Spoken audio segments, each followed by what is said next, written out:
各位长辈、各位朋友，大家好，我是你们的老朋友。今天我要跟你们聊一件非常严肃，甚至可能救你一命的事。你有没有想过，有些你以为很平常的习惯，竟然是肾脏的隐形杀手？有一件事，你可能每天晚上都在做，但它却正在让你的肌酸酐指数 creatinine 悄悄恶化，而你完全没有察觉。很多人以为白天多喝水就够了，但我要告诉你，这一远不够。如果你在影片结束前就离开，你可能会错过这辈子最重要的健康提醒。这不只是数字的问题，这直接影响到你未来30天内肾脏功能是否会发生不可逆的损伤。请记住，肌酸酐不会无缘无故升高，肾脏也不会突然坏掉。所有的衰竭都是在无数个夜晚里一点一滴累积出来的暗伤。今晚，我想揭开3个你从未听过的真相。为什么深夜的代谢比白天更关键？为什么有些人吃得很清淡，指数依然居高不下？还有哪一种你常用的药物正成为压死骆驼的最后一根稻草？我不打算讲深奥的理论，我只想把这几10年的行医经验告诉你。在开始之前，别忘了订阅频道并开启通知，以获得我们提供的最佳健康建议。我想知道您是否正在收看这段影片。如果您觉得这些内容对您有帮助，请在评论区输入1，如果没有，请输入0。现在让我们先放慢脚步。很多老病人来到诊间，看到报告单上的肌酸酐红字，就吓得脸色发白，以为下礼拜就要去洗肾了。其实大家对这个数字有很深的误解。简单来说，肌酸酐就像是我们身体里的废弃零件，它是由肌肉代谢产生的废弃物，就像车子跑久了会产生废气一样。肾脏的工作就像是一台空气清净机，负责把这些废气过滤掉。但是指数升高不一定代表你的肾脏已经坏死了，它可能是在发出求救讯号。很多时候数值的浮动是因为晚上水分摄取不足导致血液浓缩，最近压力太大，肌肉过度疲劳，甚至是你吃药的方式不对，或是晚餐吃得太晚，太重口味。我要强调一点，肌酸酐高不代表你马上要洗肾，但如果你选择忽视它，不去找出原因，那才是真正把你推向洗肾式的推手。你要知道，到了晚上，身体会进入修复模式，这时候血液的流量会改变，荷尔蒙的分泌也会跟着变。如果你的夜晚环境设定错了，隔天早上的肌酸酐数值一定会让你心惊胆跳。所以关键其实不在你白天做了什么，而是在你睡觉前的那黄金3小时。我们来想象一个最常见的画面，现在是晚上8点半，你可能刚忙完，或者想慰劳自己，于是吃了一盘红肉，一些罐头配菜，或者几块甜点。接着10点半你就躺下睡觉了。你睡得很香，但你的肾脏却在哭泣。凌晨3点，当全身都在休息时，你的肾脏却被迫在做最沉重的夜班，它必须拼命处理你刚吃进去的过量氮元素、高盐分的钠离子，还有因为甜食引起的胰岛素飙升。这就像是你要求一个辛苦工作了一整天的工人，在半夜又要去搬运好几吨的重物。动物性蛋白质吃得太晚，会造成沉重的过滤负担。高盐分会让水分滞留，增加肾小球的压力，而糖分则会锁住盐分，让血管内的压力升高。你要知道，血管就像是水管，而肾脏是由无数微小的水龙头组成的。当压力过大，这些精细的水龙头就会一个接一个地崩坏。你是在要求肾脏在它最需要休息的时候，承担全天最重的工作。我的建议很简单，减少晚上的蛋白质比例，并且尽量在睡前2到3小时吃完晚餐。晚餐改吃清淡的蔬菜汤或适量的原型食物，避免那些过度加工的食品。不要让你的肾脏加班，它才能陪你走更长远的路。但光是吃对了还不够。接下来这一点同样重要。讲到喝水，很多人会走极端。有些人怕夜尿，晚餐后1滴水都不敢喝。有些人听说多喝水好，临睡前咕噜咕噜喝1大杯。这2种做法其实都对肾脏不太友善。如果睡前喝太多水，会导致夜尿频繁，打断深度睡眠。深度睡眠是肾脏微血管修复的唯一机会。但如果你完全不喝，血液在半夜会变得很浓稠，就像塞车的马路一样。这会让肌酸酐在体内暂时堆积，造成隔天数值偏高。这里有一个专业的概念，我把它称为夜间代谢窗口。正确的做法是，在睡前约2小时，慢慢喝下大约300到400毫升的水。请记住，要慢慢喝，不要像灌篮一样猛灌。这样做能让身体有时间吸收，维持血液循环的顺畅，又不会让你半夜一直跑厕所。喝水不是越多越好，而是要看时机。就像帮植物浇水，你不会在台风天灌水，也不会在烈日下让它前枯，而是要细水长流。不过，除了吃与喝，还有一个你天天在看的东西，正从你的眼睛一路伤害到你的肾脏。你可能会觉得奇怪，医生，我看手机跟我的肾脏有什么关系？关系可大了。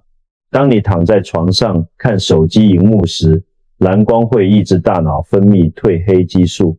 褪黑激素不只是帮你睡觉，它更是一种强大的抗氧化剂。研究显示，缺乏褪黑激素和睡眠不足，会让肾丝球过滤率 GFR 下降得更快。你看不见光线在伤害肾脏，但肾脏感觉得一清二楚。当生理时钟被打乱，身体的修复机制就会停摆。这就是为什么熬夜的人肌酸酐通常比较高的原因。我想建议大家，把你的卧室打造成一个生物修复室，而不是娱乐场所。理想的睡眠温度大约在18到19度，环境要完全黑暗，可以有一点稳定的环境音。当你放下手机，关掉电灯，你其实是在给肾脏一个重生的机会。不要让那些短影片偷走了你的肾功能。你可能觉得，只要我做好了以上这几点，指数就一定会降下来。但事实上，有些人做对了这一切，数值依然没有改善。这是为什么呢？因为还有一个更深层、更隐蔽的原因。这是一个很重要的转折点。如果你做对了饮食、喝水与睡眠，肌酸酐还是居高不下，那我们就得谈谈皮质醇，也就是压力荷尔蒙。长期的慢性压力会让皮质醇持续处于高位，这会导致肌肉分解。当肌肉被分解时，就会产生大量的肌酸酐。除此之外，压力会让你在半夜血压升高，造成肾血管收缩。很多人以为肌酸酐只跟吃进去的东西有关，其实长期的焦虑和紧绷对肾脏的伤害有时比吃一顿大餐还要严重。接下来，我想跟你们分享一个我病人的真实故事，这或许能让你看到自己的影子。我有一个病人，我们叫他老王吧。老王60多岁，住在台北，人很老实。他这2年的肌酸酐一直维持在 1.3 左右，虽然还没到洗肾，但对他这个年纪来说，已经是警讯了。老王很努力，他不吃重口味，水也喝够了，但指数就是降不下来。后来我跟他详谈才发现，老王每天晚上都担心自己的指数，忧虑到睡不着，半夜还会起来看手机查资料，甚至因为关节痛，习惯性的吞一颗止痛药才睡。我告诉老王，你不是肾脏坏了，你是让他太累了。我建议他做3件事：第一，晚上9点后关掉手机；第二，睡前做10分钟的简单呼吸练习来降压力；第三，在医生的指导下调整他使用的止痛药。3个月后，老王回诊了，他的肌酸酐降到了 1.1， 他没有吃什么仙丹妙药，他只是改变了他的夜晚节奏，给了肾脏一个喘息的空间。这个故事告诉我们，肾脏是有灵性的，当你改变了环境，它就会给予回馈。但是在所有的因素中，还有一个最危险、最容易被忽略的陷阱。很多人不知道，尿液如果没有排干净，也会影响肾脏。如果你有攝護腺肥大或是膀胱无力的问题，残尿会导致反复的微型感染，这会让肾脏长期发炎。更重要的是，如果你半夜因为想尿尿而醒来好几次，你就永远无法进入深层睡眠。正如我前面提到的，深层睡眠是微血管修复的巅峰期。如果微血管不修复，肾丝球就会萎缩。我有个小秘诀要分享给各位，不论男女。如厕时可以稍微前倾，或者分2次排尿，确保膀胱颈可能清空。这是一个小动作，却能保护你的深度睡眠。好，现在我们终于来到了整部影片最关键的部分，这是我一定要提醒你们的红色警戒。如果你正在服用某些止痛药，像是布洛芬、ibuprofen、百服宁或是一些强效的消炎药，请一定要听清楚，这些我们简称为 NSAIDs 的药物，虽然能止痛，但它们会减少肾脏内前列腺素的合成。前列腺素是负责扩张肾血管、维持血流量的。当你服用了这些药，肾脏的进血量就会减少。想象一下，在半夜，当你原本就有点脱水、血液浓稠时，又加上药物让血管收缩，你的肾脏就像是在缺氧的状态下工作。这对50岁以上有高血压或糖尿病的朋友来说，简直是灾难。我不是要你马上停药，因为有些疼痛确实难耐，但我要求你一定要回诊询问你的主治医师，确认你的肾功能是否适合长期服用这类药物，有没有更安全的替代方案。这是一个情感与医学的焦点。我听过太多家属跟我哭诉，说长辈只是因为膝盖痛，自己去药局买止痛药吃，结果吃不到半年，肌酸酐就飙到要洗肾。这种悲剧，我真的不希望发生在你们身上。请一定要谨慎对待每一颗吞下去的药。说了这么多，我不是要让大家恐慌，相反地，我是希望给你们力量。你要明白，肾脏的健康不是一个点，而是一条链条。夜晚的作息、晚餐的选择、水分的时机、压力的释放，还有药物的谨慎，这些环节扣在一起，才构成了你的健康。不要因为一次的数值不好就灰心，你是有权利、有能力去干预和改变它的。从今天晚上开始，试足早一点吃晚餐，试足放下手机，试足给自己一个安静的夜晚。这不是为了报告上的数字，是为了让你能在10年、20年后依然能自由自在地走动，不需要依赖机器过日子。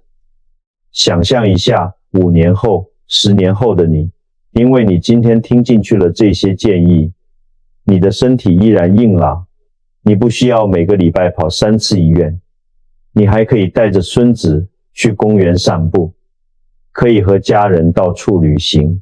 肾脏的修复能力比你想象中更坚韧，只要你给它对的环境。这不是什么神奇的奇迹，这是生理学的必然。我今天分享的这一切，都是希望每一位看到这支影片的朋友，都能拥有一个健康的晚年。老医生的话虽然啰嗦，但每一句都是真心。最后，我想问问你，今晚你会先从哪一个改变开始做起呢？是早点吃晚餐，还是放下手机？欢迎在评论区告诉我，我会去看你们的留言。祝大家身体健康，我们下次再见。